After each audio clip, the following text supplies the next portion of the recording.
तो देखो गाइस भट्टा की तीसरी ताई लगी है। पहली जा है, दूसरी जा, तीसरी जा है। देखो चाचा जी हैं हमारे हल्के चाचा जी हैं और फिर भी बड़ी चाची, मंझली चाची और सब में हल्की चाची और जी हमारी मम्मी। दादा भी लगे हैं, देखो दादा भी बैठे हैं। पूरी फैमिली लगी है आज का इस काम पे। और आज हम बताएं, आज हमें दिन में बुखार चढ़ गया तो 2 इंजन से लगाया डॉक्टर ने, कैप्सूल दवाई गोली दी। 350 रुपया मिट गए।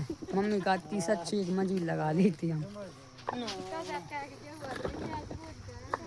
हैं काकाई